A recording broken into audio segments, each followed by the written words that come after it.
খারাপ কথা বলতে হয় যে আসলে আপনাদের ওষুধ হলো আওয়ামী লীগ। ওদের কোনো ভদ্রলোকের সঙ্গে ওরা কাজ করতে পারবে না।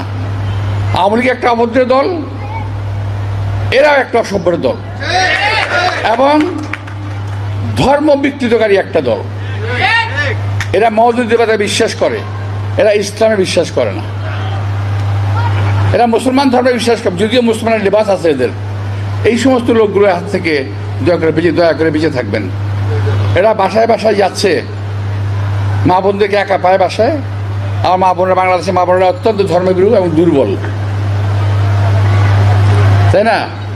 এখন যখন ডাক্তার সাহেবরা চলে আসে বাসা থেকে, আমরা চলে যাই বাড়ি থেকে, তখন 2-3জন মহিলা গিয়ে বাসায় ঢুকে এক গ্লাস পানি দেন, পানি খাবো বলে একটু কথাবার্তা বলে বসে।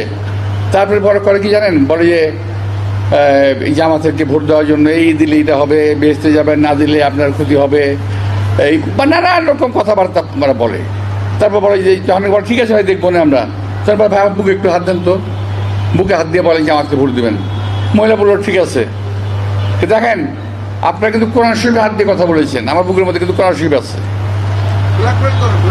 কত বড় ধাপ্পা বাজেরা, বুকের ভিতরে কোরআন শরীফ আছে বলতেছে, মানে এখানে ছোট একটা কোরআন শরীফ দাদা থাকে, হ্যাঁ কোরআন শরীফ হাত দিয়ে বলছেন।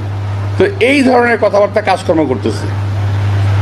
বাংলাদেশের লোক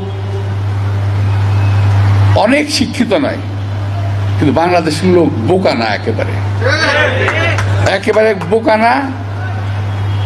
এদেরকে এইভাবে ধাপ্পা দেওয়া যাবে না। কেউ বলে রোজা পূজা এক, কেউ বলে আমাদের রাসূল সাল্লাল্লাহু আলাইহি ওয়াসাল্লামের সঙ্গে অন্য ধর্মের বিষ্ণু কৃষ্ণ এদের সঙ্গে মিলিয়ে ফেলেন। এই সমস্ত লোকদেরকে একটু চিহ্নিত করবেন দয়া করে।